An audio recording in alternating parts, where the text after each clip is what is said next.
ज्योत जले सारी रात मैया जी के मंदिर में। ज्योत जले सारी रात मैया जी के मंदिर में। ज्योत जलाने गणपति आए, ज्योत जलाने गणपति आए। संग में रिद्धि सिद्धि आए,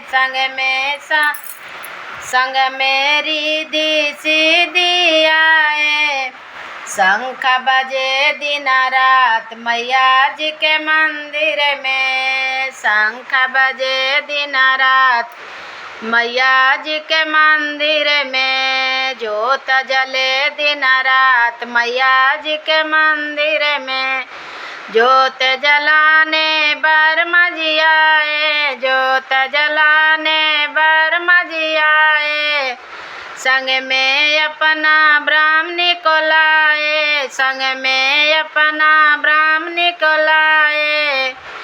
कमल खिले दिन रात मैया जी के मंदिर में। कमल खिले दिन रात मैया जी के मंदिर में। ज्योत जले दिन रात मैया जी के मंदिर में। ज्योत जले दिन रात मैया जी के मंदिर में। ज्योत जगाने भोला जी आए, ज्योत जगाने भोला जी आए। संग में अपना गौरी के लाए, संग में अपना गौरी को लाए। डमरू बजे दिन रात मैया जी के मंदिर में। डमरू बजे दिन रात मैया जी के मंदिर में। ज्योत जले दिन रात मैया जी के मंदिर में। ज्योत जले दिन रात मैया जी के मंदिर में। ज्योत जलाने विष्णु जी आए, ज्योत जलाने विष्णु जी आए।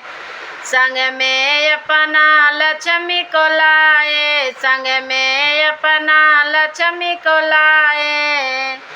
चक्कर चले दिन रात मैया जी के मंदिर में। चक्कर चले दिन रात मैया जी के मंदिर में।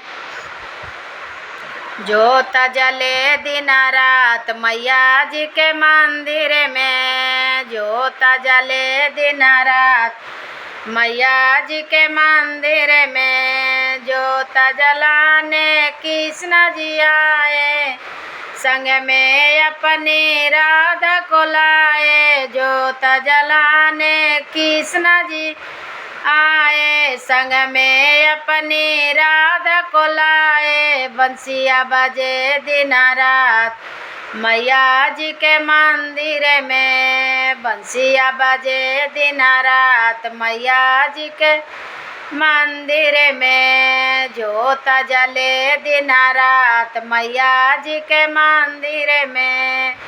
ज्योत जलाने ऋषि मुनि आए, ज्योत जलाने ऋषि मुनि आए। संग में अपना भगतों के लाए, संग में अपना भगतों के लाए। भजन करे दिन रात मैया जी के मंदिर में।